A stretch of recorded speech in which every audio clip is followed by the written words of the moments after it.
Olha, veja, isso é uma coisa, eu costumo dizer que na política, diferente da nossa profissão, na nossa profissão basta eu simplesmente instalei meu escritório de advocacia aqui em Sousa, tenho OAB, milito na advocacia há mais de 5 anos, simplesmente instalei o escritório aqui, recebo meus clientes, isso depende apenas de mim. Na política, diferente na vida profissional, Bruno, isso não depende só da gente.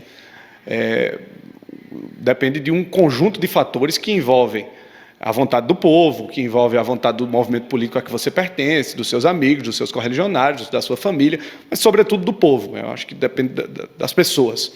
E ninguém é candidato de si próprio, ninguém é candidato do seu ego, da sua vontade, da sua vaidade. E isso não é o que me move politicamente. O que me move é transformar a vida das pessoas, ver a cidade avançar, lidar com desafios que venham a melhorar a vida das pessoas e da sociedade. Isso é o que me move na política. Se esse conjunto de valores for suficiente para que eu seja candidato, o que eu posso dizer é que eu estarei à disposição do nosso movimento político, do nosso agrupamento de forças, estarei à disposição do povo, e o que eu posso dizer com muita convicção é de que, se porventura eu for prefeito de Sousa um dia, eu tenho convicção de que esse será o grande desafio da minha vida, o maior deles, e será uma grande honra sentar na cadeira onde meu pai sentou. Você falou desse movimento, desse agrupamento. Você faz parte do grupo de André e de Renato. Estão no mesmo grupo após as eleições de 2020? Ou existe também a pretensão de vocês de montarem um grupo fora deste que já está por aí? Não, eu não vejo nenhum tipo de cisão nesse agrupamento político. Nós fazemos parte da oposição em Sousa. É uma oposição que tem pelo menos uma convergência, que é tirar esse governo que aí está, que, na nossa opinião, não corresponde às expectativas da população. Nós temos desafios imensos para Sousa, e, sobretudo, em questões que esse governo não consegue alcançar pela visão pequena, míope que ele tem. Então, eu acho que essa é a convergência principal que nós temos. Sendo essa convergência, eu considero que nós estamos dentro do mesmo agrupamento político. Existe alguma possibilidade de conversa de Lafaiete com o João Estrela, porque hoje também está na oposição e é um nome forte também, ou não existe essa expectativa por sua parte? Como eu disse, Bruno, eu acho que a partir do momento em que as pessoas que eventualmente estavam com a situação, com o governo, e no momento em que elas rompem, elas sinalizam para a população e para a gente também que existe uma convergência entre nós. Que convergência é essa?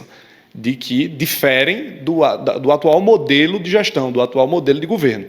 Nós temos pelo menos uma primeira semelhança, que é isso, o interesse de retirar esse governo que aí está do poder. Precisamos apenas afinar o discurso em relação a outros temas, em relação, sobretudo, a uma agenda positiva, do que fazer pela cidade, do que propor em favor da educação, da saúde, do comércio, da indústria, enfim, de todos os aspectos que envolvem a vida das pessoas.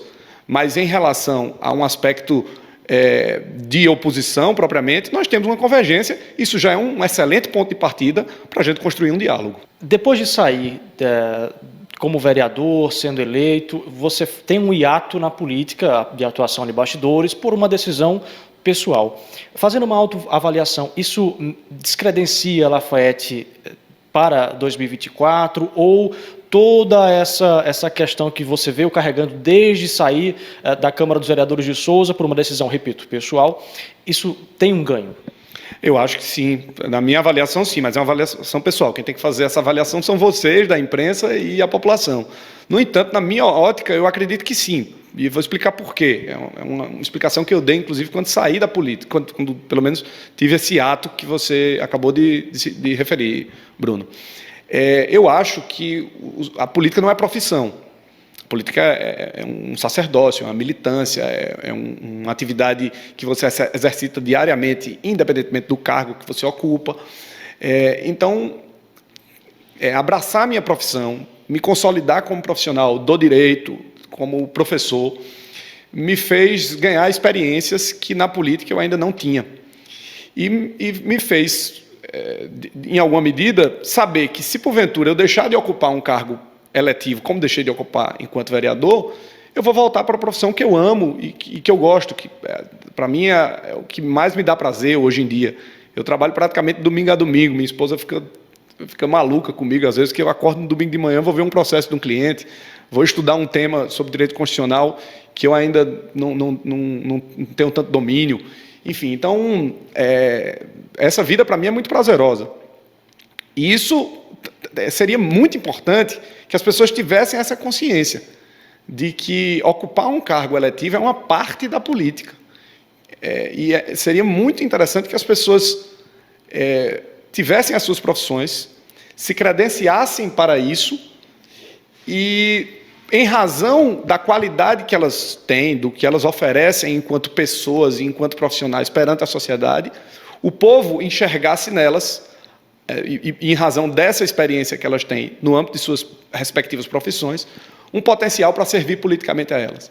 Então, eu entendo que me distanciar um pouco da militância política, obviamente, eu não me distanciei por completo, mas eu deixei de disputar eleições entre 2012 e agora, né?